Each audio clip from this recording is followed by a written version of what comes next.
చూద్దాం పరిశుద్ధ గ్రంథం తెరిచి దేవుని వాక్యాన్ని. ఎలీషా చేసిన 4వ అద్భుతం.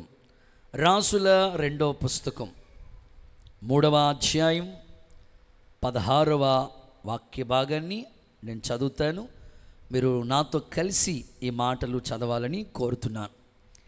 యెహోవా సెలవిచ్చిందేమనగా, ఈ లోయలో చాలా గోతులు త్రవ్వించుడి. యెహోవా సెలవిచ్చిందేమనగా, గాలియు గాని వర్షమే గాని రాకపోయినను మీరు మీ మందలు మీ పశువులు త్రాగుటకు ఈ లోయ నీళ్లతో నిండును. ఒకసారి అందరూ ఆమేనని చెప్పండి. చప్పట్లు కొడుతూ బిగ్గరగా యేసయ్యకు ఒకసారి మహిమ చెల్లిస్తారా? ఓకే, ఈరోజు ఎలీషా చేసిన 4వ అద్భుతం టైటిల్ రాసుకోండి. గోతులను త్రవ్వించి నీళ్లు వచ్చినట్లు చేయుట. అనండి కొంచెం గట్టిగా. గోతుల్ని తవ్వించి నీళ్లు వచ్చినట్లు చేయుట. ఓకే, ఆ థంబ్లైన్లో ఆ ఇమేజ్ రెడీ చేసాం. గుడ్. మీరు అనుకోవచ్చు, గోతులు తవ్వితే నీళ్ళు వస్తాయి కానీ ఏమవుతాయి అనుకుంటున్నారు భాష గారు. నీళ్ళు రావటం అది గొప్ప అద్భుతమా? అట్లా రాదు. సో ఇందులో వెరీ ఇంపార్టెంట్, చాలా ప్రాముఖ్యమైన విషయాలు వాక్యం అక్షరం వెనకాల ఒక ఆత్మీయ విలువైన పాఠాన్ని ఈరోజు మనం నేర్చుకోబోతున్నాం. ఇది ఎలీషా కాలంలో ఎలీషా చేసిన 4వ అద్భుతం. గోతుల్ని తవ్వించి నీళ్లు వచ్చేటట్లుగా దైవజనుడు ఈ ప్రవక్త చేసిన ఈ అద్భుతం ఈరోజు మనకు ఒక అద్భుతమైన పాఠాన్ని మనం నేర్చుకున్నట్లుగా పరిశుద్ధాత్ముడు ఈ కార్యము చేయబోతున్నాడు. యేసు నామములో మీ మీదకి దేవుని కృప దిగవచ్చునుగాక. ఒకసారి కుడి చేతుల పైకి అందరూ ఆమేన్ అంటారా? సో జరిగిన చరిత్రను ఒక ఆత్మీయ పాఠంగా మీకు చెప్తాను.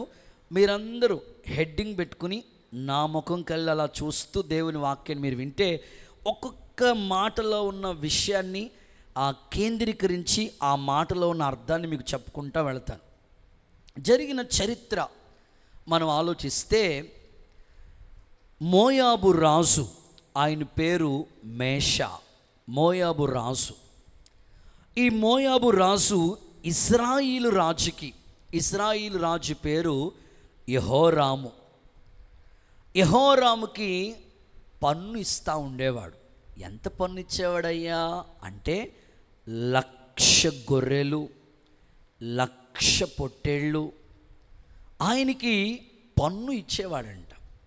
మీరు కూడా పన్ను చెల్లిస్తూ ఉన్నారు కదా, ఇన్కమ్ ట్యాక్స్ ఉంది మనకి అందరికీ, ప్రతి వాళ్ళకి. యేసు ప్రభువే చెప్పాడు, కైసరికి ఇచ్చేసేయండి, దేవుడికి ఇచ్చేసేయండి. ఖచ్చితంగా ట్యాక్స్. చూడండి, వాక్యంలో మనం ఆలోచిస్తే 1,00,000 గొర్రెల్ని, 1,00,000 పొట్టేల్ని ట్యాక్స్ ఇచ్చేవాడంటే ఎవరు? మోయాబు రాజు. ఎవరికి? సబ్జెక్ట్ వినాలి. ఇశ్రాయేలు రాజైన యెహోరాముకి. సరే, ట్యాక్స్ ఇచ్చేవాడు ట్యాక్స్ ఇచ్చినట్లుగా ఉంటే బాగుండేది. కొంతమంది ఎట్టా ఉంటారంటే, నేను కడుతున్నాను కదా, నేను చేస్తున్నాను కదా. అరే, ట్యాక్స్ ఖచ్చితంగా కట్టాలి, మరలా నేను ఇచ్చానంటావేంది? ఇప్పుడు హాస్పిటల్కి వెళ్ళావు, ట్రీట్మెంట్ జరిగింది, డాక్టర్ గారు వైద్యం చేశాడు, బిల్లు వేసినప్పుడు కట్టాలంతే, ఖచ్చితంగా అదంతే. ఆ బిల్లు ఆయన చేశాడు కాబట్టి కట్టాల్సిందే. నేను కట్టాను అనకూడదు, ఇక అది వైద్యం చేశాడు కాబట్టి నువ్వు కట్టావు. సో ఇక్కడ సందర్భాన్ని చూస్తే మోయాబు రాజే ఇశ్రాయేల్ రాజుకి ట్యాక్స్ పన్ను కట్టేవాడు. అంతవరకు బాగానే ఉంది. మరి ఏమైందో తెలియదు కానీ తిరుగుబాటు చేశాడంట. వాక్యంలో ఆ అధ్యాయంలో ఉన్న విషయాలే మీకు ఒక్కొక్కటి ఎక్స్ప్లెనేషన్ చేసుకుంటూ వస్తాను. ప్రస్తుత కాలంలో ప్రజల్లో ఇదే, నేను చేశాను కదా, నేనున్నాను కదా, ఇదే తిరుగుబాటు అనేది ప్రతి వారిలో కూడా. ఇంట్లో పిల్లోడు మొదలుకొని, భార్య మొదలుకొని, భర్త మొదలుకొని, ఇటు అత్తోళ్ళు, మావయ్యోళ్ళు, అన్నదమ్ములు, అక్క చెల్లెళ్ళు, సంఘంలో విశ్వాసులు, సేవకులు, తిరుగుబాటు అనేది సహజంగా మనిషికి వచ్చేస్తుంది. సో వెంటనే మోయాబు రాజు ఇజ్రాయిల్ రాజు మీద తిరగబడ్డాడు. అప్పుడు ఇజ్రాయిల్ రాజు చక్కని ఒక అద్భుతమైన ప్లానింగ్, ఒక అద్భుతమైన మాస్టర్ ప్లాన్ చేసుకుని ఈ వర్తమానం ఏం చేశాడంటే, పలానా మోయాబు రాజు మేషా నా మీద తిరుగుబాటు చేస్తున్నాడు పన్ను ఇచ్చినందుకు, కాబట్టి ఓ పని చేద్దాం అనుకుని ఒక వర్తమానాన్ని పంపించాడు. ఎవరికి? యూదా రాజైన యెహోషాపాతుకి వర్తమానాన్ని పంపించాడు. ఏమని పంపించాడంటే, ఇలా సో అండ్ సో నా మీద తిరగబడుతున్నాడు అని. ఆ వర్తమానం విన్న వెంటనే, మీరు చక్కగా స్టోరీ వింటే సబ్జెక్ట్ అంతా మీకు అర్థమైపోతుంది. ఆ వర్తమానం విన్న వెంటనే ఇశ్రాయేలు రాజు పంపిన ఆ యొక్క మెసేజ్, ఆ వర్తమానం పంపించిన విన్న వెంటనే యూదా రాజైన యెహోషాపాతు యొక్క రెస్పెక్ట్ లేకపోతే రిజల్ట్ లేకపోతే ఆయన స్పందన ఎలా ఉందంటే అద్భుతంగా మాట్లాడుతున్నాడు. ఏమంటున్నాడు తెలుసా? రాజా, నేను నీవాడినే కదా అనండి ఆ మాట. నేను నీవాడినే కదా. మాది షమ్మా మినిస్ట్రీసే కదా అనండి. కాదులే, మా మినిస్ట్రీ వేరు మీ మినిస్ట్రీ వేరా, అట్లా కాదు. మాతో మాట్లాడండి ఒకసారి. నేను నీవాడినే కదా. ఓకే. నా జనులు నీ జనులే కదా. మాట్లాడట్లేదు, తగ్గిపోయింది, సౌండ్ తగ్గిపోయింది. నా జనులు నీ జనులే కదా. నా గుర్రాలు నీ గుర్రాలే కదా. మీరు అనగలుగుతారా ఇలాగా? మా ఇల్లు మీదే కదా. మాట్లాడట్లేదండి. ఇప్పుడు మీ విశ్వాసుల సొత్తు ఎవరిది? దైవజనుడిదే కదా. ఓ రోజు మీ ఇంటి దగ్గర వచ్చి ఉండడానికి పర్మిషన్ లేదా? రెండయ్య గారు, బాబు అసలు వచ్చి ఎన్ని రోజులు అవుతుంది బాబు, విజిటింగ్ వచ్చి ఎన్ని రోజులు అవుతుందండి బాబు, ఆ దర్శనం ఇవ్వండి బాబా.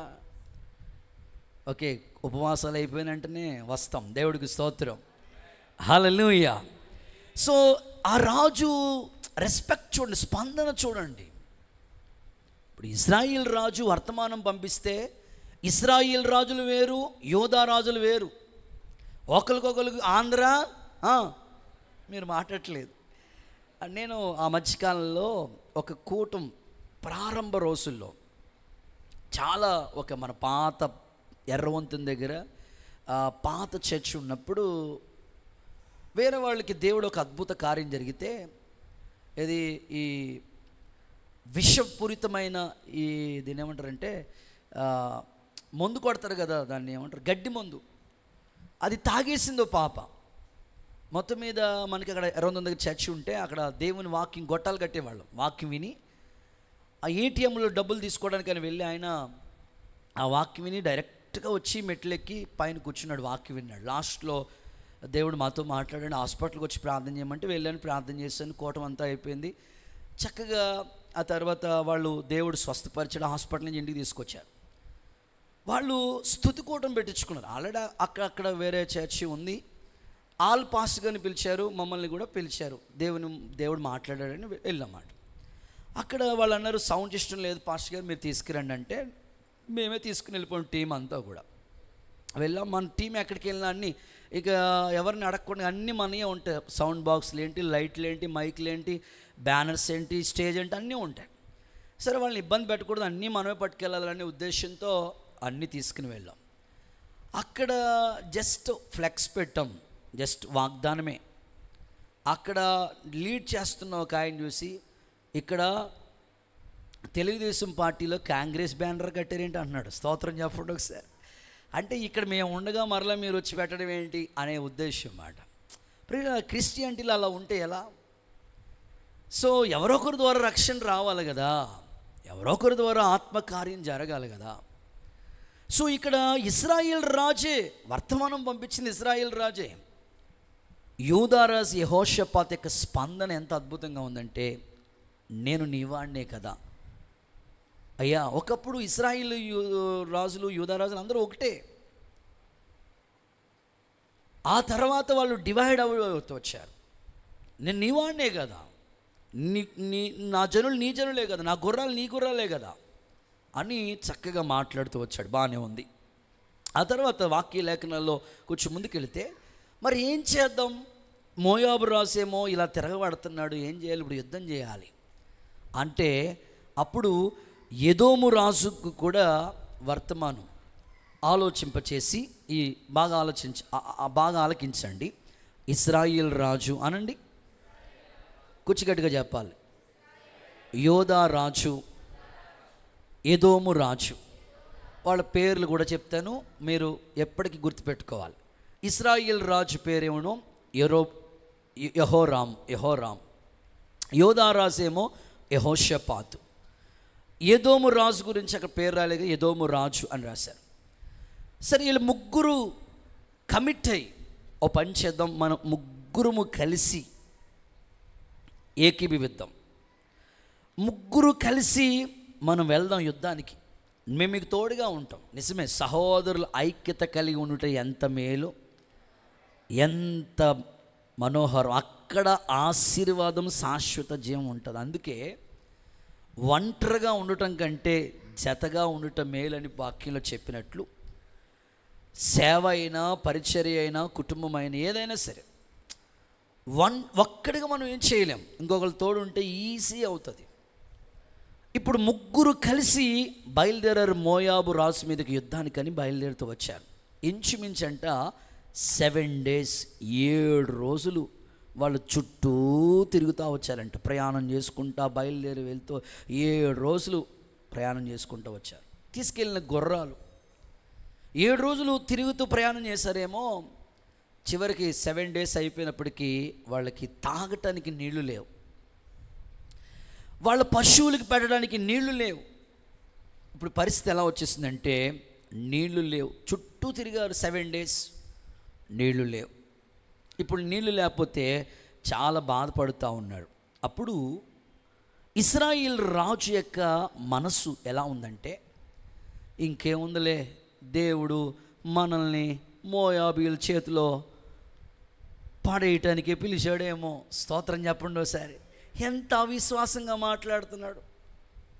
ఏదో ఒక చిన్న ఆపద ఎదురైతే అయిపోయింది, ఇంకేముంది, అయిపోయింది అనుకోకూడదు. ఇప్పుడు 7 రోజులు బాగానే తిరిగారు వాళ్ళు, 7 రోజులు అయిపోయినప్పటికీ వాటర్ అయిపోయింది, ఇక అయిపోయిందిలే, వాళ్ళ మోయాబీల చేతిలో మనం హతులైపోతాంలే అని అనుకుని నిరాశతో, అవిశ్వాసంతో ఇశ్రాయేల్ రాజు మాట్లాడుతూ ఉన్నాడు. ప్రియులారా, నీ జీవితంలో ఒకవేళ నీ ఇంట్లో అన్నీ సమృద్ధిగా ఉండేవేమో, ఒకప్పుడు బాగున్నాయి పరిస్థితులు, ఆర్థికంగా ఇబ్బందులు ఉన్నాయని అయిపోయాయని బాధపడక్కర్లేదు. మరలా ద్వారం తెరిచే దేవుడు ఉన్నాడు కదా నీకు, సమస్యల నుంచి గట్టెక్కిచ్చే దేవుడు ఉన్నాడు కదా. ఎప్పుడు సిగ్గుపరిచాడు నేను దేవుడు? అందుకే నువ్వు ధైర్యంగా నువ్వు మాట్లాడే ప్రతి మాట దేవుడు ఆమేన్ అంటాడు. ఎప్పుడు మాట్లాడేటప్పుడు అవిశ్వాసంగా ఎప్పుడు మాట్లాడకూడదు. జీవ మరణాలు నాలుక వశం. నీ దగ్గర డబ్బులు లేవు అంటే నిజంగా లేకుండా పోతాయంట. మా పెద్ద ఆయన అలా చెప్తా ఉండేవారు, రాజశేఖరయ్య గారు. సేవకులుగా మీ దగ్గర ఎప్పుడు లేదు అనే మాట రానివ్వద్దు. ఇచ్చాడు అని చెప్పండి. దేవుడు మీకోసం ఓపెన్ ద డోర్స్, ద్వారాలు తెరుస్తాడు. అంధకారంలో మరుగైన నిధిని మీకు ఇస్తాడు. ఈ ఇశ్రాయేల్ రాజు ఏమన్నాడంటే, మోయాబీల చేతిలో ఇంక మనం అయిపోయాం, అందుకే దేవుడు పిలిచాడేమో. దేవుడు ఎందుకు పిలిచాడు చెప్పండి? ఆశీర్వాదమునకు వారసులుగా ఉండడానికి పిలిచాడు. నువ్వు తలగా ఉంటావు కానీ తోకగా ఉండవని ప్రభు చెప్పాడు కదా. జస్ట్ వాటర్ అయిపోయినందుకే అవిశ్వాసంతో మాట్లాడితే ఎలా? ఆశ్చర్యం చెప్పనా, యోధా రాజు అయిన యెహోషాపాతు అద్భుతంగా మాట్లాడుతున్నాడు. ఏం మాట్లాడుతున్నాడు తెలుసా అండి? ఇదిగో, ఇశ్రాయేలు ప్రజల్ని పరిపాలన చేయటానికి, లేదా ప్రజల్ని ఏదైనా ఆపద వచ్చినప్పుడు, కష్టం వచ్చినప్పుడు ఆదుకునే ప్రవక్త ఎవరు లేరా? అబ్బా, ₹1,00,00,000 మాట అండి. ఆ మాట ఏంటో చప్పలు కొడదాం అనుకున్నాను నేనైతే. మరి మీరు ఏమో, ఇప్పుడు నీకు కష్టం వచ్చింది, నీకు బాధ వచ్చింది, నీకు వెంటనే ఎవరు గుర్తు రావాలి? అయితే దేవుడు, లేకపోతే దైవజనుడు. మనకు వాళ్ళు గుర్తురారు. అంతా అయిపోయిన తర్వాత అంతా అయిపోవాలి, స్థలము పొలము అంతా అయిపోయిందా అన్న. మొన్న స్థలం కొనుక్కుని రిజిస్ట్రేషన్ కూడా అయిపోయిందన్న. అన్న మరి మొన్న లాభం వచ్చిన అంతా అయిపోయిందన్న. అంతా అయిపోయిన తర్వాత కాదు చెప్పేది. నీకు కష్టం వచ్చినప్పుడు, నీకు బాధ వచ్చినప్పుడు ముందు నీకు వెంటనే గుర్తు రావాల్సింది దేవుడు, దైవజనుడు. రాజులకు గుర్తొచ్చారు. రాజులు వాళ్ళు సింహాసనం మీద కూర్చుని శాసించగలిగిన స్థాయి వాళ్ళకు ఉంది కదా. వాళ్ళ కెపాసిటీ ఆ స్థాయిలో ఉన్న వాళ్ళకి ఏమనుకుంటున్నాడు, ఎవరు ఇక్కడ ప్రవక్తలు ఎవరు లేరా ఇశ్రాయేలీలో? కష్టం వచ్చినప్పుడు వెంటనే ఇశ్రాయేల్ రాజుకి గుర్తొచ్చింది. ఉన్నాడండి ఒక ఆయన, అదే ఏలియా చేతుల మీద నీళ్ళు వేసిన షాపాతు కుమారుడైన ఎలీషా ఉన్నాడు. కొట్టు, చప్పట్లు కొట్టు. అబ్బా ఎంత ఎంత స్పష్టంగా మాట్లాడుతున్నాడు చూడండి. ఎలీషా ఉన్నాడు అనొచ్చు కదా. ఆహా, పరిచర్య చేసిన పరిచర్య ఊరకని ఎక్కడ మర్చిపోతాడు దేవుడు చెప్పు? నువ్వు చేసిన పరిచర్య మర్చిపోటుకు అన్యాయస్తుడైన దేవుడు కాదు. ఆమెనంతే. ఏలియా చేతుల మీద నీళ్లు పోసినందుకే అది గుర్తుపెట్టుకుని ఆ పేరుతో మెన్షన్ చేస్తున్నాడు. మరి దేవుని సేవకులకి నువ్వు చేసిన పరిచర్య ఎందుకు మర్చిపోతాడు? ఆయన ఏమైనా మర్చిపోవడానికి అన్యాయస్తుడైన దేవుడా? కానే కాదు. గిన్నెడు నీళ్ళు ఇస్తేనే ఫలం పోగొట్టుకోరన్నాడే.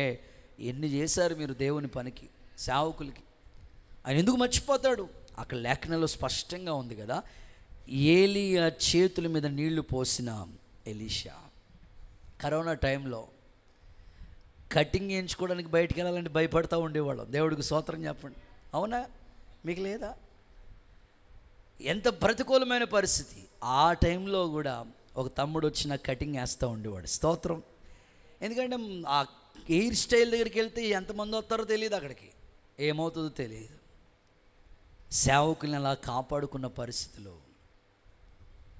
చాలా ప్రతికూలమైన పరిస్థితుల్లో చేసిన ఆ ప్రారంభ రోజుల్లో చాలామంది పరిచర్య చేసిన వాళ్ళు ఉన్నారు. దేవుడు ఎందుకు మర్చిపోతాడు? ఎలీషా గుర్తు చేసుకుంటున్నాడు. అక్కడ ఉన్నాడయ్యా.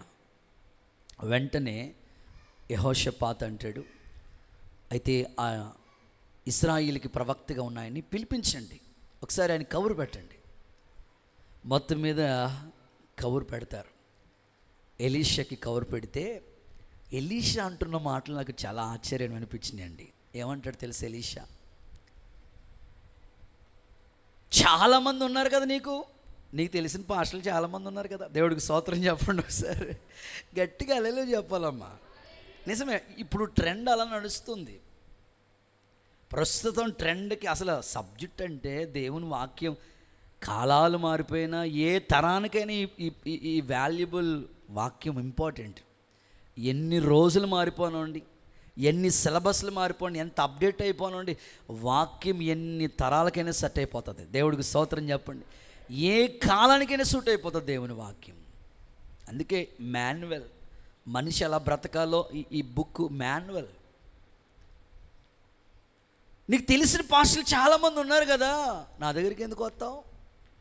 ఇప్పుడు మన దగ్గరికి ఎవరైనా వచ్చారనుకో వెంటనే ఏమంటాం, అబ్బా రాక ఎన్నో రోజుల నుంచి ఎదురు చూస్తున్నాం రా బాబు, మొత్తం మీద ఒక కాకిని పంపించాడు దేవుడు, దేవుడికి స్తోత్రం, ఓ ఫ్యాన్ కొని ఇచ్చాడు కాకి, స్తోత్రం అనుకుంటాం మనం. ఎలీషా అట్లా కాదు, ఉన్నది ఉన్నట్లు. అలాగే ఎప్పటి నుంచో నువ్వు చాలామంది, నీకు తెలిసిన పాస్టర్లు చాలామంది ఉన్నారు కదా, నాతో పనేంటి, నా ప్రార్థన నీకెందుకు? బా చాలా ఆశ్చర్యం. ఒకసారి అందరూ హల్లెలూయా చెప్పండి. ఒకసారి మన కొత్త మందిరం ఆ హాల్ కట్టేటప్పుడు అంత పని జరుగుతూ ఉంది. ఇక వారం 10 రోజుల్లో, మ్యాక్సిమం వారం 10 రోజుల్లో సెంటరింగ్ కడుతున్నారు. స్లాబ్కి అన్నీ రెడీ చేస్తూ ఉన్నాం. ఈ లోపల ఒక ఆయన వచ్చి, అన్న ఎలక్ట్రికల్ వర్క్ నేను చేయాలనుకుంటున్నాను, మందిరం స్లాబ్కి నేను చేయాలనుకుంటున్నాను అన్నాడు. సో నేను అన్నాను, వదిలే బ్రదర్, ఆల్రెడీ మా చర్చ్లో ఉన్నవాళ్ళు చేస్తారు, వాళ్ళకి అప్ చెప్పాను ఆ పని. ముందు నాకు ఇంట్లో దేవుడు నాకు ఇచ్చిన పిల్లలు ఉన్నారు కదా, వాళ్ళకి పని అప్ చెప్పాలి కదా బయట వాళ్ళకన్నా అని చెప్పాను. అయిపోయింది. ఆ తర్వాత అక్కకి చెప్పాను, ఇలాగా పలానా సహోదరుడు వచ్చి ఎలక్ట్రికల్ వర్క్ చేస్తానన్నాడు అని అంటే, అక్క నాతో చెప్పిన మాట, ఒక అద్భుతమైన మాట, నాకు ఇప్పటికీ అది మైండ్లో అలా మెదులుతూ ఉంటుంది. నువ్వు సరిగ్గా చెప్పాల్సిందే ఆ మనిషికి, సరిగ్గా బుద్ధొద్దున అన్నది. నేను అంతగా నీకులా స్ట్రాంగ్లా మాట్లాడలేను లెక్క, మీరు పెద్దోళ్ళు కదా, నేను చిన్నోడిని కదా. లేదు లేదు, నువ్వు ప్రవక్తల్లా మాట్లాడాలి అని. ఏమనాలి? ఎక్కడో చోట స్థిరంగా ఉండమను. స్తోత్రం చెప్పండి సార్. అక్కడ ఉన్న పాస్టర్ని సంతోషంగా ఉండమను. ఎందుకు అంత బాధ పెడతాడు ఆ మనిషి అన్నది. దేవుడికి స్తోత్రం చెప్పండి. ఎలీషా కూడా అదే మాట్లాడుతాడు. నీకు తెలిసిన చాలామంది ఏలియా కాలంలో చాలామంది ఉన్నారు కదా, వెళ్ళొచ్చు కదా, నా దగ్గరికి ఎందుకు వచ్చావని. అంటే ప్రస్తుతం ఎలా ఉందంటే తైలాభిషేకం, అబ్బో స్వస్థతశాల, వారానికి 6 రోజులకి 6 చోట్లకి తిరిగే వాళ్ళు సమాజంలో చాలామంది ఉన్నారు. అందుకే ఆ మాట దైవజనుడు చెప్పాడు. అప్పుడు ఇశ్రాయేల్ రాజు అంటాడు, అయ్య బాబోయ్ లేదయ్యా, అంత మాట అనకయ్యా, నువ్వు రావాలయ్యా, నువ్వు రాకపోతే ఏమి లేదయ్యా అని బతిమాలుకుంటున్నాడు. అప్పుడు ఎలీషా చేసిన కార్యం ఏమిటంటే, వాళ్ళు మాట్లాడుకుంటున్నారు. వాళ్ళందరూ ఏమనుకుంటారంటే, ఆ 3 రాజులు ఏమనుకుంటారంటే, మనకి దేవుని దగ్గర నుంచి ఒక అద్భుతమైన ఆజ్ఞ వస్తుంది, తప్పకుండా ఈ యుద్ధం మీద మనకి జయం వస్తుందని వాళ్ళు మాట్లాడుకున్నారు. మొత్తం మీద ఎలీషా అంటాడు, నా దగ్గరికి వీణ వాయించేవాడిని ఒకరిని తీసుకురండి అన్నారు. వాయించేవాడిని తీసుకొచ్చారు. గోతులు తవ్వించమన్నారు, తవ్వించారు. గోతులు తవ్వించగా అద్భుతంగా నీళ్లతో నింపబడింది. అద్భుతమైన నీళ్లతో నింపబడితే వచ్చిన శత్రువులు ఉన్నారే మోయాబీలు, ఆ నీటి మీదకి దేవుడు సూర్యకిరణాలు ఉదయింపచేస్తే ఆ నీళ్లు మీద ఎప్పుడైతే సూర్యకిరణాలు పడుతున్నాయి, ఆ యొక్క ఎఫెక్ట్ పడతా ఉందో, ఆ ఫోకస్ పడతా ఉందో, ఆ నీళ్లు వాళ్ళకి ఎలా కనబడ్డా తెలుసు, వాళ్ళ కళ్ళకి రక్తంలా కనబడి వచ్చిన వాళ్ళు వాళ్ళే హతులైపోయారంట. చప్పట్లో కొడుతూ ఒకసారి యేసయ్యకి మహిమ చెల్లిద్దాం. ఎంత గొప్ప జయం ఇచ్చాడో చూడండి వాళ్ళకి. అందుకే లేఖనాల్లో ఈ మాట రాస్తుంది. చదువుదామా? కొరింథీయులకు రాసిన మొదటి పత్రిక 15వ అధ్యాయం 57వ వాక్యాన్ని ఒకసారి చదవగా విందాం. కొరింథీయులకు రాసిన మొదటి పత్రిక 15వ అధ్యాయం 57వ వాక్యం. మన ప్రభువు అయిన యేసుక్రీస్తు మూలముగా జయమనుగ్రహిస్తున్న దేవునికి స్తోత్రము కలుగునుగాక. అందరు చెప్పండి ఒకసారి, అందరూ ఆమేన్. ఎవరి ద్వారా జయం? మన ప్రభువు అయిన యేసుక్రీస్తు మూలముగా జయం అనుగ్రహిస్తున్న దేవునికి స్తోత్రం కలుగునుగాక. చాలు పిల్లలు, ఈ వాక్యంలో ఉన్న మాట ఈ స్టోరీ అంతటికి సూటబుల్. వాళ్ళ ప్రయాణమే వెళ్ళిన విధానాలు, వాళ్ళు మాట్లాడుకున్న తీరి, దేవుడు జరిగించిన ఆ అద్భుతం చూస్తే మన ప్రభు అయిన యేసుక్రీస్తు మూలంగా జయం అనుగ్రహిస్తున్న దేవునికి స్తుతి కలుగునగాక. ఈరోజు నా ఆశ, నీకు ఎక్కడ అపజయం వచ్చిందో, ఎక్కడ ఓడిపోయావో, ఈరోజు మరలా దేవుని వల్ల నీకు జయం కలగబోతుంది. మరలా నువ్వు ప్రయత్నం చేయగలిగితే మరలా ఒక ఆశీర్వాదం నీ తల మీద దేవుడు అనుగ్రహిస్తాడు. ఈ దీవెన, ఈ ఆశీర్వాదం యేసు నామములో మీ మీదకి దిగవచ్చునుగాక. అద్భుత కార్యాలు యేసయ్య నీ ఎడల జరిగించునుగాక. ఇప్పుడు నా ప్రశ్న, ఈ అద్భుతం ఎలా జరిగింది? ఈ అద్భుతం ఎలీషా ఎలా జరిగించాడు అనే ఆలోచన మీకు వస్తే ముచ్చటగా 3 మాటలు చెప్పి ఈ సందేశాన్ని ముగింపులోకి తీసుకురావాలని నేను ఆశపడుతున్నా. ఈ అద్భుతం ఎలీషా ఎలా చేయగలిగాడు అనంటే, చదవండి మొదటి మాట. మీరు క్వశ్చన్ నోట్ చేసుకోవాలి. ఈ అద్భుతం ఎలా జరిగింది అంటే, చదువుదాం. రాజుల 2వ పుస్తకం 3వ అధ్యాయం 15వ వాక్యాన్ని చదవగా విందాం. నా యొద్దకు వీణ వాయించగల ఒకరిని తీసుకురండి. వాయించుడు ఒకడు వచ్చి వాయించగల. చూడండి ఆ మాట మనం చూస్తే, నా యొద్దకు వీణ వాయించేవాడిని ఒకడిని తీసుకురండి. చాలు. మొదటి మాట, వీణ వాయించేవాడు కావాలి అనండి. ఆ మాట నోట్ చేసుకుని మీ పక్కోళ్ళకి ఇంకో చెయ్యి ఇచ్చి చెప్పండి, వీణ వాయించేవాడు కావాలనండి. మీరేదో మాట్లాడట్లేదు. ఎవరు కావాలి? అసలు ఇక్కడ వీణ లేదండి బాబా. ఉన్న నీ చేతిలో సితారే వాయించట్లేదు. మన చేతిలో ఏముంది?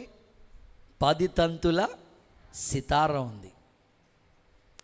సో దేవుని వాక్యంలో చెప్పబడిన మాట, వీణ వాయించేవాడు కావాలి. ఇప్పుడు వాళ్ళ జీవితంలో రాజులే, వేరే రాజు వచ్చినప్పుడు ఏం చేయాలో అర్థం కాని పరిస్థితులు, నీళ్లు లేవు, ప్రతికూలమైన పరిస్థితులు, వారు ప్రవక్తను ఆశ్రయించిన సందర్భాలు. ప్రవక్త చెప్పినట్లుగా వీణ వాయించేవాడు నా దగ్గరికి రావాలి. సో దీన్ని ఆత్మీయ కోణంలో మాట్లాడుతున్నాను. వీణ వాయించడం అంటే మీ దగ్గర ఇప్పుడు అర్జెంటుగా ఇప్పుడు అంత టెక్నాలజీ ఎక్కువగా ఉంది కదా, ఇప్పుడు ఏది కావాలన్నా అమెజాన్ ఫ్లిప్కార్ట్ ఏదో వెంటనే బుక్ చేసుకోవడం సాయంకాలానికి వచ్చేస్తుంది. సో ఇప్పుడు మీరు అట్లాగా వీణ వాయించేవాడిని లేదా వీణ కొనుక్కుని అన్నీ చెప్పాడు, దేవుడు నీళ్ళు రావాలంటే, ఆ మోయాబుల మీద జయం రావాలంటే వీణ ఒకటి ఉండాలంటే మన మందిరంలో అని అనుకోకండి. వీణ వాయించడం అంటే దీని ఆత్మీయ అర్థం ఏమిటంటే స్తుతి ఆరాధన అనండి. మీరు ఆ మాట నోట్ చేయండి, స్తుతి ఆరాధన. వీణ వాయించే ఆ అనుభవం అంటే స్తుతి ఆరాధన. సో దేవుని సముఖంలో ఎలీషా ప్రవక్త ఈ అద్భుతం చేయటానికి వీణ ఇక్కడ ఉపయోగించినట్లుగా మన జీవితంలో కూడా ఏదైనా ఒక అద్భుత కార్యం దేవుడు చేయాలంటే స్తుతి ఆరాధనలో దేవుని కార్యాలు ఆటోమేటిక్గా జరిగిపోతూ ఉంటాయి. నీ నోటితో నువ్వు స్తుతించటం మొదలు పెట్టలే కానీ బైబిల్ ఇలా రాయబడి ఉంది, నీ నోరు బాగుగా తెరువు, దాన్ని నేను నింపుతానని ప్రభు చెప్పాడు. అంటే ఈ అద్భుత కార్యం జరగటానికి వాడిన కొన్ని కార్యాల గురించి మాట్లాడితే వీణ వాయించే వాళ్ళని తీసుకొచ్చినట్లుగా మన జీవితంలో స్తుతి ఆరాధన చాలా ప్రాముఖ్యమైంది. ఖచ్చితంగా వాక్యంలో దీనికి అనుబంధంగా వీణ వాయించే ఆ అనుభవాన్ని మీకు చదివిస్తాను. బైబిల్లో సమూయేలు మొదటి పుస్తకం 18వ అధ్యాయం 10వ వాక్య భాగాన్ని మనం చూడగలిగితే అక్కడ ఈ వీణను గురించి సందర్భాన్ని మాట్లాడుతూ ఉంటాడు. మరునాడు దేవుని యొద్ద నుండి దురాత్మ సౌలు మీదకి వచ్చినప్పుడు బలంగా వచ్చినందున అతడు ఇంటిలో ప్రవేశించుచుండగా దావీదు మునిపటిలాగున వీణ చేత పట్టుకుని వాయించెను. ఆమెను చెప్పండి ఒకసారి. చూడండి, ఇక్కడ ఇద్దరు వ్యక్తులు మనకు కనబడతారు, సౌలు అండ్ దావీదు. సీనియర్ ఎవరు? సౌలు. జూనియర్ ఎవరు? దావీదు. ఇప్పుడు ఇద్దరి చేతిలో 2 పరికరాలు ఉన్నాయి. సౌలు చేతిలోనేమో ఈటె. చెప్తారా ఒకసారి ఈ పదం? ఈటె. సౌలు చేతిలోనేమో ఈట ఉంది, దావీదు చేతిలోనేమో సితారా ఉంది.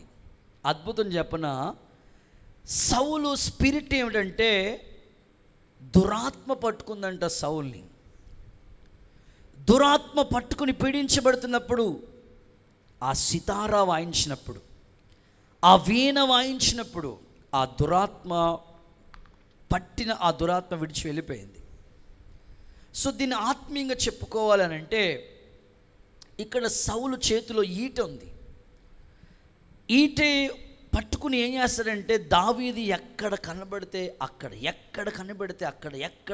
అక్కడ ఈటి విసిరి చంపేద్దామని సౌలు ప్రయత్నం చేసుకున్నాడు. ఎందుకంటే పగ, ఎందుకంటే అసూయ, అలాగా ప్రవర్తించుకుంటూ వచ్చాడు. కానీ దావీదు ఏ రోజు కూడా ఈట పట్టుకోలేదు. దావీదు చేతులు ఎప్పుడు సితారా.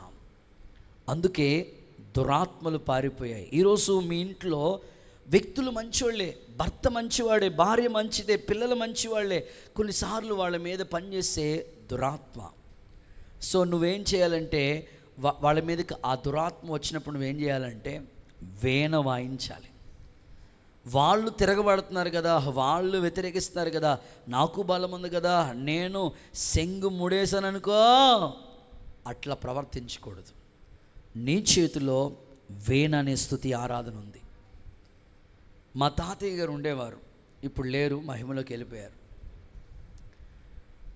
ఇంట్లో ఆయన గీని కోపం వచ్చిందంటే జాగ్రత్తగా రాసుకుంటారని పెట్టుకుంటారు మీరు. మా తాతకి కానీ కోపం వచ్చిందంటే ఇంట్లో అందరినీ కూడా వేసేవాడు.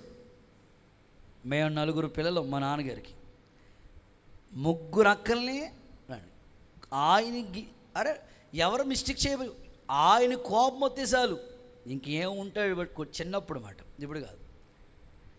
సరే మా ఇంట్లో మా అరుగు మీద ప్రార్థన జరుగుతూ ఉండేది, ఆరాధన జరుగుతూ ఉండేది. దేవుడు ఎప్పుడు అయితే అక్కడ ప్రార్థన కార్యక్రమాలు స్తుతి ఆరాధన జరుగుతూ వచ్చిందో ఆటోమేటిక్గా మా తాతయ్య గారి మనసు సాత్వికమైన మనసుగా మారిపోయింది. దేవుడికి స్తోత్రం చెప్పండి. సో నేను గమనించింది ఏమిటంటే ఖచ్చితంగా మన జీవితాల్లో స్తుతి ఆరాధన ఎలాంటి వాళ్ళ హృదయమైనా సరే కరిగిపోతుంది. అందుకని నీ చేతిలో ఈ అద్భుతమైన కార్యం జరగటానికి, దైవ కార్యం నీ ఇంట్లో జరగటానికి వీణ వాయించే ఆ అనుభవం అంటే స్తుతి ఆరాధన. వ్యక్తిగతంగా ఆదివారం ఒక్కరోజే కాదు, నీ ఇంట్లో ఉదయం లేచిన వెంటనే నువ్వు మోకాళ్ళు వేసి ఒక పాట స్తుతి ఆరాధన చేసుకుంటూ ఉండాలి. అందులో ఒక బలమైన శక్తి నిన్ను ఆవరించి నీకు ధైర్యపరుస్తుంది. అందుకని దేవుడు నీతో మాట్లాడుతాడు. కొన్ని మాటలు బైబిల్లోంచి మీకు చదివించడానికి ఇష్టపడుతున్నాను. ఎఫెసీయులకు రాసిన పత్రిక 5వ అధ్యాయం 19వ వాక్యం చూడండి ఒకసారి. ఎఫెసీయులకు రాసిన పత్రిక 5వ అధ్యాయం 19వ వాక్యాన్ని చదవగా విందాం. ఒకరినొకడు కీర్తనలతోనూ సంగీతములతోనూ. సమూయేలు మొదటి పుస్తకం కాదు నాన్న, ఎఫెసీయులకు రాసిన పత్రిక 5:19.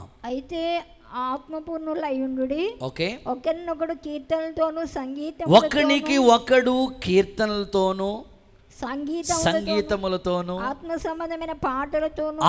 సంబంధమైన పాటలతోనూ హెచ్చరించుచు మీ హృదయాలలో ప్రభువును గురించి మీ హృదయంలో ప్రభువును గురించి పాడుచు కీర్తించుచు ఎల్లప్పుడూ దేవునికి కృతజ్ఞతాస్తుతులు చెల్లించండి. ఆమేన్ చెప్పండి ఒకసారి. ఇక్కడ దైవజనుడు ఏమంటున్నాడు తెలుసా? సంగీతములతో, పద్యములతో, పాటలతో మీరు పాడుతూ స్తుతించుచు మీ హృదయంలో కీర్తించుచు కృతజ్ఞతాస్తుతులు చెల్లించండి. అందుకే అది చాలా ఓల్డ్ పాట. ఆ ఓల్డ్ పాట అంటే 150వ కీర్తనే పాట. ఎన్ని పదాలు పెట్టారు అందులో, ఏదో ఒకసారి మీరు పలుకుదాం. దేవుణ్ణి స్తుతించుడి, అప్పుడప్పుడు కదా, గట్టిగా పాడదామా? మీ 10 తంతుల సితార వినబడాలి ఇప్పుడు నాకు. దేవుణ్ణి స్తుతించుడి ఎల్లప్పుడు, దేవుణ్ణి స్తుతించుడి. కృప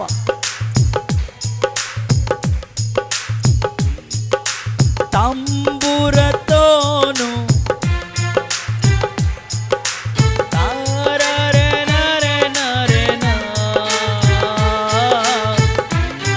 వాయిద్యములతో ఎల్లప్పుడు దేవుని స్తుతించుడి. దేవుని స్తుతించుడి ఎల్లప్పుడు. పిల్లన క్రోవును చల్లగనోది, పిల్లన క్రోవును ఎల్ల ప్రజలు చేరి, ఎల్ల ప్రజలు చేరి ఎల్లప్పుడు దేవుని మ్రోగు తలములతో ఆయన స్తుతించుడి.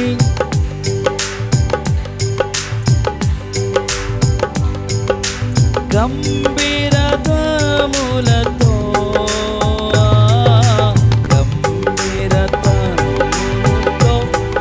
ఎల్లప్పుడు. ఆఖరి చరణం దేవుని స్తుతించుడి.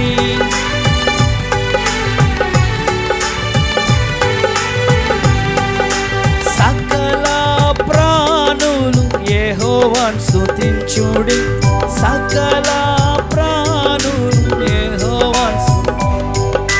హల్లెలూయా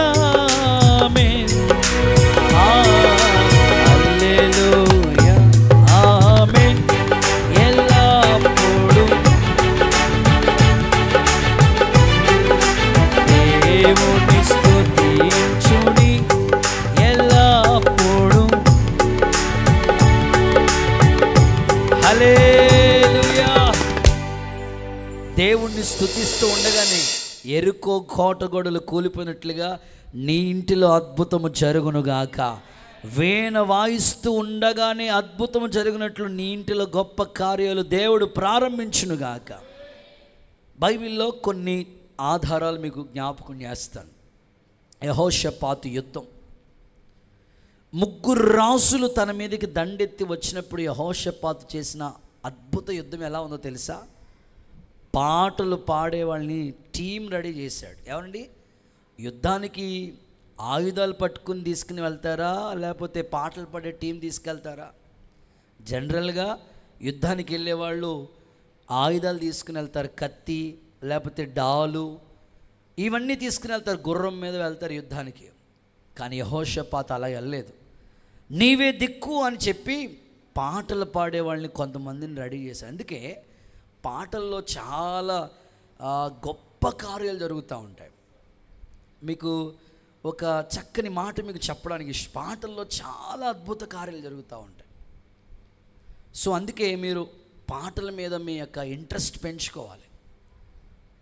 పాటలు పాడుతూ ఉంటుండగానే దేవుడి కార్యము, అక్కడ స్తుతుల మధ్యలో దేవుడు సింహాసనసీనుడై ఉంటాడు. యెహోషాపాతు యుద్ధం అలా జరిగింది. వాళ్ళ చుట్టూ గొప్ప నెమ్మది దేవుడిచ్చాడు. మీ కుటుంబంలో శత్రు కార్యాలన్నీ పడగొట్టి దేవుడు వీణ వాయించే వాళ్ళని మీ ఇంటిలో స్తుతించే వాళ్ళని నిలబెట్టునుగాక.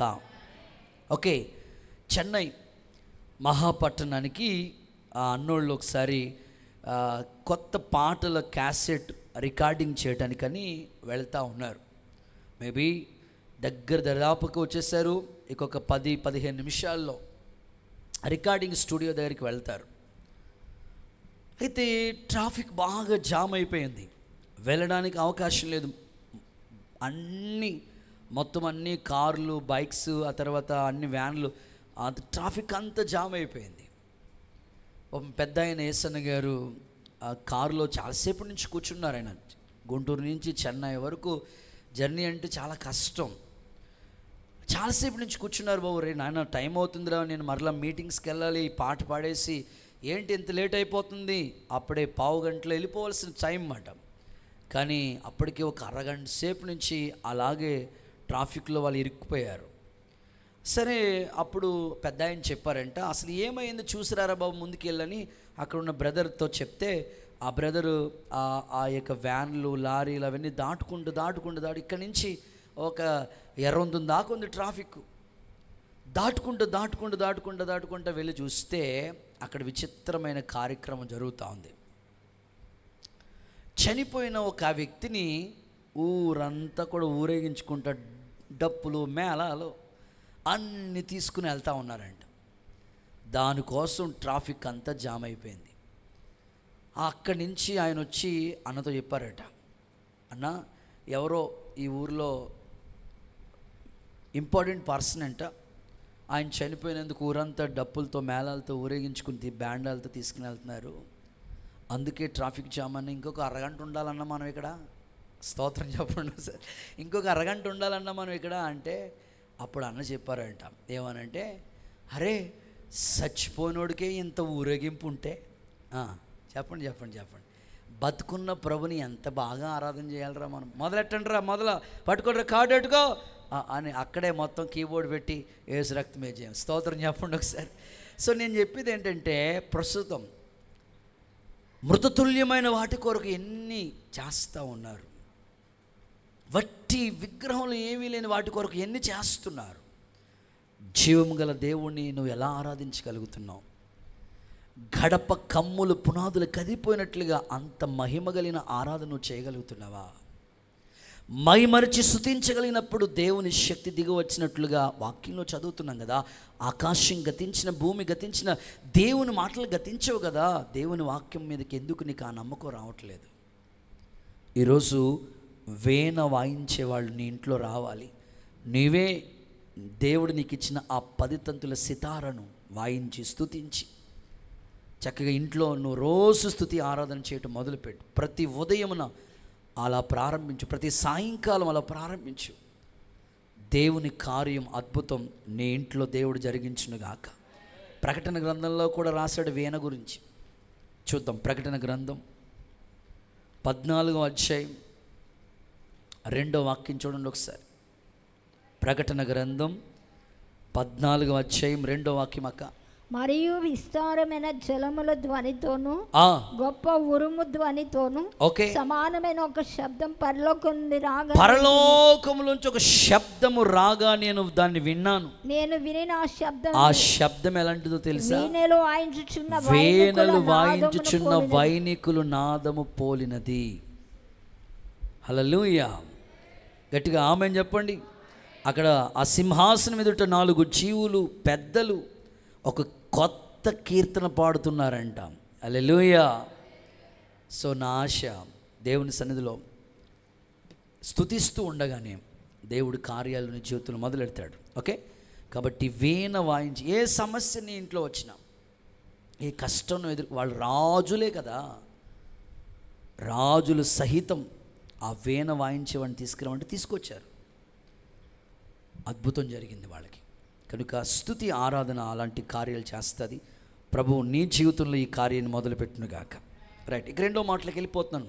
సెకండ్ వన్, ఈ కార్యం, ఈ అద్భుతం ఎలీషా ఎలా చేయగలిగాడు అంటే 2వ మాట, రాజుల 2వ పుస్తకం 3వ అధ్యాయం అండ్ 16వ వాక్యాన్ని చదవగలిగాం. యెహోవా సెలవిచ్చింది ఏమనగా, ఈ లోయలో చాలా గోతులను తవ్వించుడి. చాలు. 2వది, గోతులను తవ్వాలి అనండి. అంతే, మరి నీళ్ళు రావాలంటే గోతులు తవ్వాలి, ఖచ్చితంగా గోతులు తవ్వాలి. అంటే దీన్ని మరొక విధంగా అర్థం చేసుకోకూడదు. గోతులు తవ్వటం అంటే ఆడండి బాబు గోతులు తవ్వేతారండి బాబు, యానకాల గోతులు తవ్వేతారండి బాబు వాళ్ళు, ఆ గోతులు తవ్వటం కాదు. ఒకవేళ వాళ్ళు తవ్వాడంటే ఎవడు తవ్విన గోతులో అంతే. అందుకని ఆ గోతులు కాదు, కానీ గోతులు తవ్వటం అనేది ఒక అద్భుతమైన పాఠం. సో ఇప్పుడు వాళ్ళకి నీళ్లు లేవు. నీళ్ళు ఎప్పుడు వచ్చినాయి వాళ్ళ దగ్గరికి? శత్రువులు ఆ యొక్క నీళ్ళ మీద దేవుని సూర్య కిరణాలు ప్రకాశించినప్పుడు అవి రక్తముగా ఆ వెలుగు ఫోకస్గా మారినప్పుడు శత్రువులు హతులైపోయారు కదా. నీళ్ళు ఎలా వచ్చినాయి బ్రదర్ అంటే గోతులు తవ్వారు వాళ్ళు. సో ఇది ఒక పాఠం.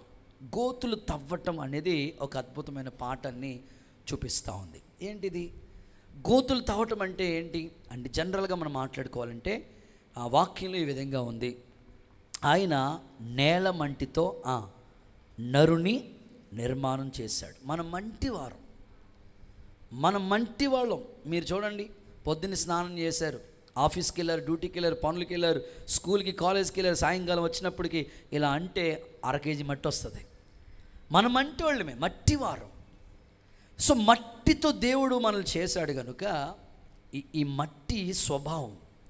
గోతులు తవ్వటం అనేది, నీళ్ళు రావాలంటే మట్టే కదా నీళ్ళు రావటానికి, ఆ మట్టిని తవ్వాలి అన్నమాట. ఎంత లోతుగా అక్కడ చెప్తున్నాడు కదా, లోతుగా తవ్వాలి, ఆ గోతులు తవ్వాలి. కొన్ని చోట్ల నీళ్ళు సో కొంత లోతుగా తవ్వితే వచ్చేస్తాయి, కొన్ని చోట్ల ఎంత లోతుగా తవ్విన నీళ్ళు రావు. సో ఇప్పుడు సింపుల్గా మీకు చెప్పుకోవాలంటే ఆ లోయను తవ్వటం లేదా గోతుల్ని తవ్వటం దేన్ని సూచిస్తుంది అని అంటే హృదయం. ఈ హృదయమే ఒక లోయ. ఎందుకు బ్రదర్ అని అంటే వాక్యంలో ఏ విధంగా రాయబడింది, షారోను పొలంలో పూసే పుష్పం వంటి దానిని, లోయలో పుట్టే పద్మము వంటి దాన్ని. లోయ సంఘానికి గుర్తు. సంఘంలో ఒక విశ్వాసిగా నీ హృదయం అనేది ఒక లోయ. ఈ కఠినమైన లోయ అనే ఈ హృదయము తవ్వబడాలి. కఠిన హృదయం మెత్తగా మారిపోవాలి, అప్పుడే నీళ్ళు వస్తాయి, అద్భుతం జరుగుతుంది. దీనికి రిఫరెన్స్ ఆధారాలతో మీకు చక్కగా దేవుని వాక్యాన్ని మీకు చెప్పడానికి నేను ఇష్టపడతా ఉన్నాను. ఓకేనా, చూద్దాం దేవుని మాటల్లోంచి కొన్ని వాక్యాలు. మనం ఆధ్యాత్మికమైన ఎదుగుదల కొరకు ఈ మాటల్ని మనం చదువుదాం. ఆదికాండ గ్రంథం 26వ అధ్యాయం 15 నుంచి కొన్ని మాటలు చదవగా విందాం. ఆది కాండ అతని గ్రంథం తండ్రి అయిన అబ్రహాము 26వ అధ్యాయం 15 నుంచి కొన్ని మాటలు చదవగా విందాం. అతని తండ్రి అయిన అబ్రహాం దినములలో ఓకే. అతని తండ్రి దాసులు త్రవ్విన బావులన్నిటిని తండ్రి తవ్వించిన బావుల్ని ఫిలిస్తీన్ని మన్ను పోసి మన్ను అంటే మట్టి వేసి పూడ్ చేశారంట వాళ్ళు. వన్స్ అగైన్ 16 అబీమెలెకు నీవు మాకంటే బహుబలము గలవాడువు గనుక ఓకే మా యొద్ద నుండి వెళ్ళిపోమ్మని ఇస్సాకుతో చెప్పగా ఇస్సాకు అక్కడి నుండి వెళ్ళి గెరారు లోయలో గుడారం వేసుకొని ఓకే అక్కడ నివసించాను. ఓకే. అప్పుడు తన తండ్రి అయిన అబ్రహాం దినముల్లో తవ్విన బావులు ఇస్సాకు మరలా తిరిగి తవ్వించాడు. ఎలయనగా అబ్రహాము మృతి పొందిన తర్వాత ఫిలిస్తీన్లు వాటిని మట్టితో పూడ్ చేశారు. ఎప్పుడైతే తవ్వాడో జలగల ఓటలు వచ్చినాయి అంట. అవసరం అందరూ ఆమెను చెప్పండి. సో దీన్ని ఆత్మీయ కోణంలో మాట్లాడుతున్నాను. మట్టిని తవ్వటం అంటే మనం మంటి వాళ్ళము, నేల మంటితో దేవుడు మనల్ని చేశాడు. ఈ హృదయమే ఒక మట్టి. సో ఈ స్వభావము మెత్తగా మారిపోవాలి.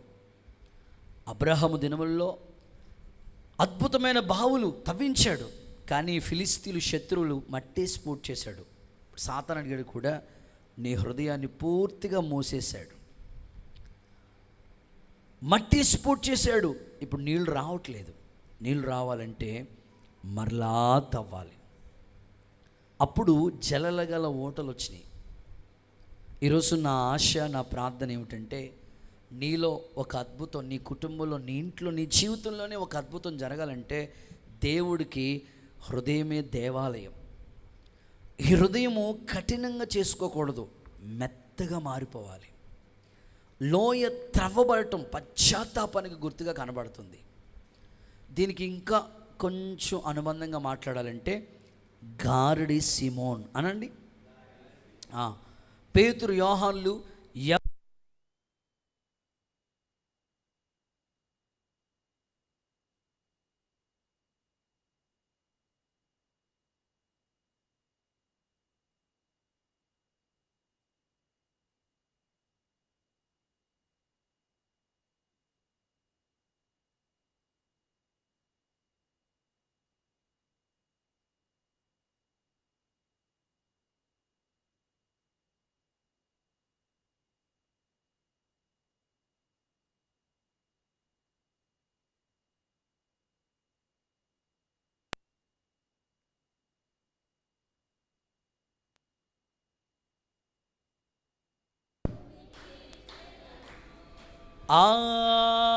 హల్లెలూయా హల్లెలూయా హల్లెలూయా హల్లెలూయా.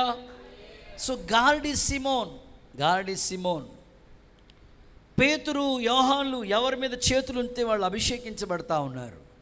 ఇదేదో భలే ఉంది కదా. నేను కూడా ఈ వరాన్ని పొందుకుంటే బాగుంటుంది, ఈ మ్యాజిక్ పొందుకుంటే బాగుంటుంది అనుకున్నాడు. ఎందుకంటే గారడి చేసే విద్యలు సిమోనికి కొత్త ఏం కాదు. మారు మనసు పొందాడా, బాప్తిసం పొందాడా, అన్నీ పొందాడు. ఫిలిప్పు అనే దైవజనుడు ఆడికి వస్తే సువార్త చెప్తే విన్నాడు.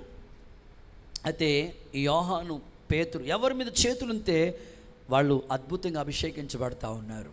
వెంటనే ఈ వరాన్ని పొందుకోవాలని ఆశ వచ్చింది గారడి సిమోన్లోకి. వాళ్ళ వైపు చూశాడు, అపోస్తులతో అడుగుతున్నాడు, ఈ వరం నాకు కూడా, ఎంత డబ్బు అవుతుందో చెప్పండి ఇస్తాను అని అడుగుతున్నాను. వెంటనే వాళ్ళు చెప్పారు, ఇది డబ్బు పెడితే కొనేది కాదు, ఈ వరం దేవుడు ఇవ్వాలి అని చెప్పి ఆ గారడి సిమోన్తో వాళ్ళు మాట్లాడుతున్న మాట ఏమిటంటే, దేవుని ఎదుట నీ హృదయము సరిగ్గా లేదు. చూద్దామా ఒకసారి ఆ మాట. అపోస్తల కార్యములు 8వ అధ్యాయం 21వ వాక్యం. నీ హృదయం దేవుని ఎదుట నీ హృదయము దేవుని ఎదుట సరైనది కాదు, అందుకే గనుక ఈ కార్యక్రమంలో నీకు పాలు పంపులు లేవు. ఎంత స్పష్టంగా వాళ్ళు మాట్లాడారు చెప్పండి.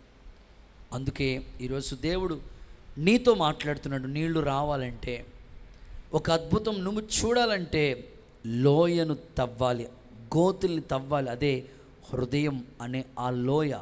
హృదయం అనే ఆ గోతిని నువ్వు తవ్వగలిగితే, అంటే పశ్చాత్తాపంలోకి రాగలిగితే, సరైన సంపూర్ణతలోకి నువ్వు రాగలిగితే, ఈ అద్భుతం నీ కొరకే వేచి ఉన్నది. యేసు నామములో ప్రభు నీ ఎడల జరిగించునుగాక. కొంచెం గట్టిగా ఆమేన్ అంటారా? సో ఖచ్చితంగా దేవుడు ఈ అద్భుతాన్ని నీ జీవితంలో ప్రారంభిస్తాడు. సో దేవుడు నేటికి కూడా సజీవుడే. ఎన్నో గొప్ప కార్యాలు తన బిడ్డల జీవితంలో, తను నమ్ముకున్న వాళ్ళ జీవితంలో ఎన్నెన్నో అద్భుతాలు ప్రభు చేశాడు. కనుక ఈ అద్భుతం నీ జీవితంలో జరగటం కొరకు లోయను లేదా గోతిని లోతుగా త్రవ్వమని మరలా దేవునికి జ్ఞాపకం చేస్తున్నాడు. కొన్నిసార్లు మన హృదయం ఏం చేస్తుందంటే కఠినమైన చేసుకుంటూ ఉంటాం. ఎంతసార్లు నేను చాలామందిని గమనిస్తూ ఉంటాను. ఒక సంవత్సరం క్రితమే, ఒక సంవత్సరం అయి ఉంటుంది అనుకుంటా, ఒక వాళ్ళ ఇంట్లో చిన్న శోధన ఎదురైంది. సేవకులు చెప్పారు, అమ్మా తల్లి, నువ్వు సరైన రీతిలో పశ్చాత్తాపడితే ఈ శోధన నుంచి దేవుడు నిన్ను గట్టెక్కిస్తాడు. నీ సమస్య నుంచి సరైన రీతిలోకి దేవుడు తీసుకెళ్తాడు. అంటే కొంచెము కూడా మనిషి అన్న తర్వాత ఎంతో కొంత పశ్చాత్తాపం అనేది మనం చూస్తాం. చూడండి, ఆరాధన జరుగుతున్నప్పుడు వాళ్ళకి తెలియని దుఃఖం వచ్చేస్తూ ఉంటుంది. కొంతమంది ఏడుస్తూ ఉంటారు, కొంతమంది బాధపడుతూ ఉంటారు, కొంతమంది కన్నీళ్ళు పెట్టుకుంటూ ఉంటారు. ఎందుకంటే వాళ్ళ నిజస్థితి దేవుడు దర్శించినప్పుడు వెంటనే పశ్చాత్తాప హృదయంలోకి వస్తారు. కానీ ఈ సహోదరి కనీసం చీమ కుట్టినట్టుగా కూడా కొంచెం కూడా అస్సలు మార్పు అనేది నేను చూడలేకపోయాను. కొంచెం కూడా మనిషి అన్న తర్వాత చిన్న చిన్న తప్పిదాలు జరుగుతున్నప్పుడు సరి చేసుకోవడానికి ఒక ఆపర్చునిటీ, ఒక అవకాశం దేవుడు ఇస్తాడు. ఆ అవకాశం ఇచ్చినప్పుడు మనం ఏం చేయాలంటే వెంటనే పశ్చాత్తాపం రావాలి. పశ్చాత్తాపం గోతిని లోతుగా త్రవ్వటానికి సాదృశ్యంగా ఉంది. ఎవరి జీవితంలో పశ్చాత్తాపం అనేది రాదో, వాళ్ళ హృదయం ఇంకా సరిచేయబడదో, వాళ్ళ జీవితంలో అద్భుతాన్ని చూడలేరు. ఇది ఖచ్చితంగా వాస్తవం. అందుకే ఎంతోమంది భక్తుల చరిత్ర మనం చదివితే వాళ్ళు పశ్చాత్తాపడ్డారు. బైబిల్లో మనం చూస్తాం కదా, నినేవే పట్టణాన్ని పూర్తిగా నాశనం చేయబోతున్నప్పటికీ రాజు సహితం గోను పట్టేసుకున్నాడు కదా, పిల్లల సహితం బూడిదలోకి వచ్చున్నారు కదా. అందరూ ఉపవాసం ఉన్నప్పుడు ఆ కీడు దేవుడు చేస్తానన్న కీడు చేయకుండా తప్పించాడు కదా. అంటే పశ్చాత్తాపడే మనసు ఎవరిలో ఉంటుందో అది దేవుడు చూస్తాడు. అలా పశ్చాత్తాప హృదయం కొరకే దేవుడు వేచి ఉన్నాడు. ఆ లోయను లోతుగా త్రవ్వాలి. కొంతమంది చిన్న తప్పిదం, దావీదు చూడు, పెద్ద తప్పిదమేం కాదు, సౌలు వస్త్రాన్ని అలా కోసాడంతే. ఎంత పశ్చాత్తాపడిపోతున్నాడో ఒకసారి అందరూ హల్లెలూయా చెప్పండి. పెద్ద ఆయన చెప్తే విన్నాను నేను. ప్రభు బల్లారాధన కార్యక్రమం రేపు, బల్లారాధన కార్యక్రమం ఈరోజు శుద్ధీకరణ కూడిక. చాలామంది వచ్చారు, పాల్గొన్నారు. ఆఖరిలో తల్లి వచ్చి, అయ్యగారు ఘోరం జరిగిపోయిందండి అయ్యగారు, నేను బల్ల ఆరాధన తీసుకోవటానికి యోగ్యురాలిని కాదయ్యగారు, అయ్యగారు దేవుడు నాలాంటి పాపిని క్షమించడు అయ్యగారు అని ఘోరం జరిగిపోయిందని అని ఏడుస్తూ ఉందంట. పెద్ద ఆయన అనుకున్నాడంటే ఘోరం జరిగిపోయిందంటే ఏదో అయిపోయిందేమో. ఏం జరిగిందమ్మా ఘోరం చెప్పంటే, మా అబ్బాయి నుండి పొద్దున్నే వచ్చేటప్పుడు స్కూల్కి వెళ్ళేటప్పుడు వాడిని గాడిదా అని తిట్టాను. స్తోత్రం చెప్పండి ఒకసారి. బుద్ధి లేని అడ్డగాడిదా అని తిట్టాను ఆవేశంలో. అయ్యగారు నేను బళ్ళకి యోగ్యురాలిని కాదండి. అమ్మా, నీ దయగలిగిన హృదయం ముందు చూసావా, నువ్వు చేసిన ఆ తప్పిదో నీకే అర్థమయ్యేటట్లుగా పరిశుద్ధాత్ముడు గుర్తు చేశాడు కదా, ఆ పశ్చాత్తాపాన్ని దేవుడు చూశాడు కదా, నువ్వు యోగ్యురాలివే అమ్మా, నీ ఉపవాసం దేవుడు అంగీకరించాడు అమ్మా అని చెప్పాడంట ఆయన. దేవుడికి స్తోత్రం చెప్పండి. సో అది పెద్దదేం కాదు, చిన్నదే, కానీ ఆమె గుర్తొచ్చింది. ఈరోజు మన జీవితాల్లో కూడా లోతుగా త్రవ్వటం, చిన్న చిన్న అతిక్రమాలు, అవిధేయతలు, మచ్చ, డాగు, కలంకం అవన్నీ శుద్ధి చేయబడితే, లోతుగా త్రవ్వబడితే దేవుని అద్భుతం మనం చూస్తాం. యేసయ్య ఆ కార్యములు మొదలుపెట్టునుగాక. రైట్, చివరి మాట మీకు చెప్పడానికి ఇష్టపడుతున్నాను. ఇందులోనే మట్టిని తవ్వారు కదా వాళ్ళు, మట్టి శరీర క్రియలకి గుర్తుగా ఉంది. ఈ రెండో మాటలోనే మట్టిని తవ్వటం అంటే మట్టి శరీర కార్యాలకి గుర్తుగా ఉంది. మట్టి బురద కదా, సో మన జీవితాలు అప్పుడప్పుడు ఆ బురద అంటుకుపోతూ ఉంటుంది. గోళ్ళలోకి మట్టి వచ్చేస్తుంది, శరీరం మీదకి మట్టి వచ్చేస్తుంది. అందుకే ఎప్పటికప్పుడు తవ్వుతానే ఉండాలి, ఆ అనుభవంలోకి మనం వస్తూనే ఉండాలి. ఓకే, మూడో మాటలోకి వచ్చి మీకు ముగిస్తాను. రాజుల 2వ పుస్తకం 3వ అధ్యాయం 17వ వాక్యాన్ని చదవగా విందాం. రాజుల 2వ పుస్తకం 3:17. గాలియే గాని వర్షమే గాని రాకపోయినను మీరును మేమందరూ మీ పశువులను త్రాగుటకు ఈ లోయ నీళ్లతో నిండును. ఈ లోయ నీళ్లతో నింపబడిను. 20వ వచనం కూడా చూస్తే దేశము నీళ్లతో నిండెను. చప్పట్లు కొడుతూ ఒకసారి యేసయ్యకి మహిమ చెల్లిస్తారా? కొట్టండి, గట్టిగా కొట్టండి, చప్పట్లు కొట్టండి ఒకసారి. రైట్, మూడవది చివరి మాట, లోయ నీళ్లతో నింపబడాలి అనండి. రైట్, మూడవది చివరి మాట, ఇది ఆఖరి మాట, లోయ నీళ్లతో నింపబడాలి. ఈ అద్భుతం నీ జీవితంలో జరగాలంటే లోయ అనే నీ హృదయం తప్పకుండా నీళ్లతో నింపబడాలి. సో ఇక్కడ నీళ్ళు గురించి మాట్లాడి ముగింపులోకి వచ్చేస్తాను. అప్పుడే శత్రువుకి ఆ నీళ్ల మీద దేవుని కిరణాలు ఉదయిస్తాయి, శత్రువులు హతులైపోయారు అక్కడ.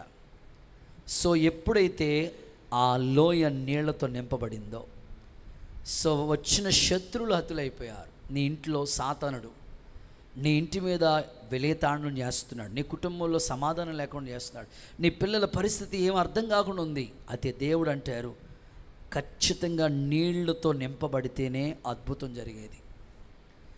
ఇందులో 2 విధాలుగా మాట్లాడతాను.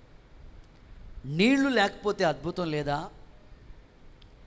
నీళ్లు లేకపోతే అద్భుతం లేదా అంటే 100కి 100% నీళ్లు లేకపోతే అద్భుతం లేదు. నీళ్లు లేకపోతే అద్భుతం జరగదు. నీళ్లు లేకపోతే ఏం జరుగుతుంది? అందులో 2 మాటలు చెప్తాను, A, B అని 2 మాటలు చెప్తాను. నీళ్లు లేకపోతే ఏం జరుగుతుంది? అద్భుతం కాదు, ఎంత నష్టపోతుందో తెలుసా? చెప్తాను చూడండి. ప్రభువే చెప్పాడు ఈ సందర్భం. ఒక దెయ్యమంట ఒక ఇంటిని ఊడ్చారంట, అందులో అన్నీ అమర్చారంట. ఇల్లు రెడీగా ఉంది, కొత్త ఇల్లు అనుకోండి, ఊడ్చేసి నీట్గా క్లీన్ చేశారు. రేపే ఆ ఇంట్లోకి వెళ్ళిపోదామని అనుకుంటున్నారు. ఇల్లు ఊడ్చారు, అన్ని వస్తువులు అమర్చుకున్నారు, ఇంకా రావటమే ఆలస్యం. ఈ లోపల ఒక దెయ్యం తిరుగుతూ ఉందంట. స్తోత్రం చెప్పండి ఒకసారి. ఆ దెయ్యం ఏం చేసింది? ఆ ఇంటి దగ్గర నీళ్లు లేవు. ఆ యొక్క దెయ్యం చేసే పని ఏమిటంటే నీళ్లు లేని చోటు ఎక్కడ ఉంటుందా అని వెతుకుతూ ఉందంట. నీళ్లు లేని చోటుని వెతకగా ఆ ఇల్లు కనబడింది. ఈ దెయ్యం ఏం చేసింది తెలుసా? 7 చెడ్డ దెయ్యాలు తీసుకొచ్చింది. మనం చేయలేని పని అదే చేస్తున్నాను అనుకుంటున్నాను నేను. దేవుడికి స్తోత్రం చెప్పండి ఒకసారి. 7 చెడ్డ దెయ్యాలు తీసుకొచ్చిందంట. మరి మీరు వచ్చేటప్పుడు కనీసం ఒక్కరినైనా తీసుకురావట్లేదు. 7 దెయ్యమే బెటర్ అనిపించింది. 7 చెడ్డ దెయ్యాలు తీసుకొచ్చింది. ఎందుకు వచ్చింది తెలుసా దెయ్యాలు అక్కడికి? నీళ్లు లేవు. నీ ఇంట్లో నీళ్ళు లేకపోతే దెయ్యం వచ్చి కూర్చుంటుంది. ఇది మాత్రం వాస్తవం. నిజమా? నా బైబిల్లో ఉందా? నీ బైబిల్లోనే ఉందా? చదువు. మత్తయి సువార్త 12:43 చూడక 11:24. అపవిత్రాత్మ ఒక మనిషిని వదిలిపోయిన తర్వాత అది విశ్రాంతి వెతుకుచు నీళ్లు లేని చోట్ల తిరుగుచుండదు. నీళ్లు లేని చోట తిరుగుతా ఉందంట అది. విశ్రాంతి 11:23.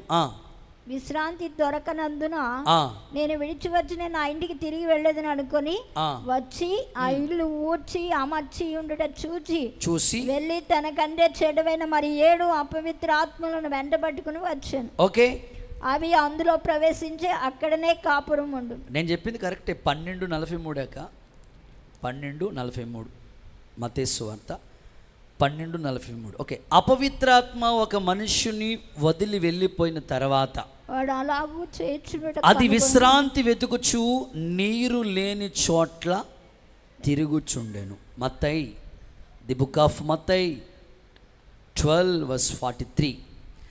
అపవిత్రాత్మ ఒక మనిషిని వదిలి వెళ్ళిపోయిన తర్వాత విశ్రాంతి వెతుకుతూ, దెయ్యానికి కూడా రెస్ట్ కావాల్సి వస్తుంది, నీళ్లు లేని చోట తిరుగుతూ ఉందంట కదా.